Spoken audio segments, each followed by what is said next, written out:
Ada sejumlah nama penting dalam sejarah berdirinya Jam'iyah Nahdlatul Ulama. Mereka menjadi aktor utama dalam ikhtiar menyalakan pelita terang bagi Jam'iyah para kaum santri ini. Satu di antara nama itu adalah Kyai Haji Ridwan Abdullah, ulama kelahiran Kampung Carikan, Bubutan, Surabaya pada 1 Januari 1885 ini dikenang sebagai ulama seniman, pencipta lambang Nahdlatul Ulama. Kyai Haji Ridwan lahir dan dibesarkan dari keluarga santri Surabaya.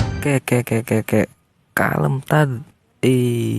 Setamat sekolah dasar Belanda, Kyai Ridwan muda yang gemar melukis ini dikirim ayahnya ke sejumlah pesantren untuk mendalami ilmu agama. Di antaranya pesantren Buntet Cirebon, pesantren Siwalan Panji Sidoarjo, dan pesantren Bangkalan Madura. Setelah 11 tahun menimba ilmu kepada para alim di bumi Nusantara, pada tahun 1901, Kyai Ridwan muda berangkat ke Mekah dan bermukim di sana selama 3 tahun, lalu kembali ke tanah air. Tahun 1911, untuk kali kedua, Kyai Haji Ridwan Abdullah berangkat ke Mekah dan tinggal setahun lamanya di sana. Sepulang dari Tanah Haram, Kyai Haji Ridwan Abdullah bergabung dengan berbagai gerakan kebangsaan di kota tempat beliau tinggal. Bersama Kyai Haji Wahab Hasbullah, Kyai Ridwan aktif dalam aktivitas Madrasah Nahdlatul Wathon yang didirikan pada 1916 dan Taswirul Afkar pada tahun 1918. Perjumpaannya dengan tokoh-tokoh kaliber semacam Hos Cokro Aminoto, Soekarno, Dr. Sutomo, dan para cerdik pandai yang lain menyuburkan jiwa nasionalisme yang ada dalam batinnya. Lewat Jam'iyah Nahdlatul Ulama yang didirikan pada 31 Januari 1926, Kyai Ridwan Abdullah berjuang untuk menegakkan agama, menentang kolonialisme, sekaligus mengikhtiarkan kelahiran Negara Kesatuan Republik Indonesia. Peran Kyai Ridwan Abdullah dalam masa awal pendirian Jam'iyah Nahdlatul Ulama dicatat tebal-tebal dalam historiografi NU. Beliaulah yang menciptakan lambang NU yang kini menjadi panji-panji kebanggaan organisasi dan warga Nahdliyin di seluruh Nusantara.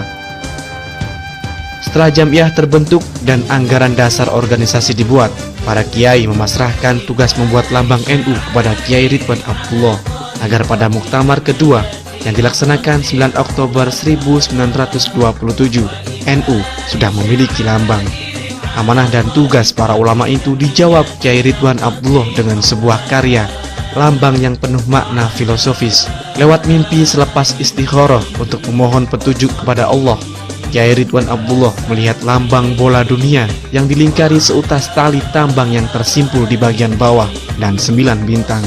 Kyai Ridwan lalu menggambarkan hasil mimpinya di atas lembar kain berbentuk vandal. Lambang itulah yang kemudian dipasang di arena muktamar kedua NU di Hotel Peneleh, Surabaya. Banyak orang bertanya tentang makna lambang itu. Dalam sebuah majelis khusus yang dihadiri para ulama, termasuk Hadratus Syekh Kyai Haji Hashim Asy'ari, Kyai Ridwan Abdullah menerangkan apa makna filosofis lambang tersebut. Di hadapan para ulama yang ada di situ, Kyai Ridwan menjelaskan bahwa gambar bola dunia atau bumi di situ adalah simbol kedirian manusia sebagai makhluk yang terbuat dari tanah dan akan kembali ke tanah. Tali yang melingkari bumi menggambarkan ukhuwah Islamiyah dan simpul di bawahnya melambangkan persatuan. Untaian tambang yang berjumlah 99 menyimbolkan Asmaul Husna. 9 bintang yang mengelilingi bola bumi juga mengandung makna religius tinggi.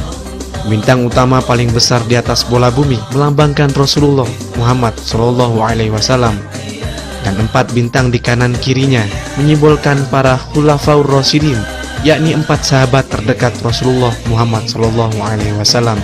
Sedangkan 4 bintang di bawahnya adalah penanda kesetiaan NU terhadap mazhab yang 4. Sementara keseluruhan bintang yang berjumlah 9 melambangkan Wali Songo penyebar Islam di bumi Nusantara.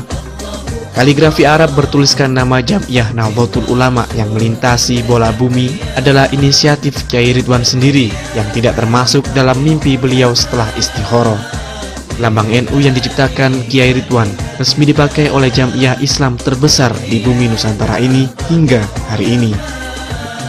Kiai Ridwan aktif sebagai awan dalam jajaran Suriah Huf Bestur Nahdlatul Ulama atau pengurus besar Nahdlatul Ulama periode pertama. Bahkan rumahnya juga digunakan sebagai kantor HBNU di masa itu. Kiai Ridwan Abdullah wafat tahun 1962 dan dimakamkan di Tembok, Surabaya.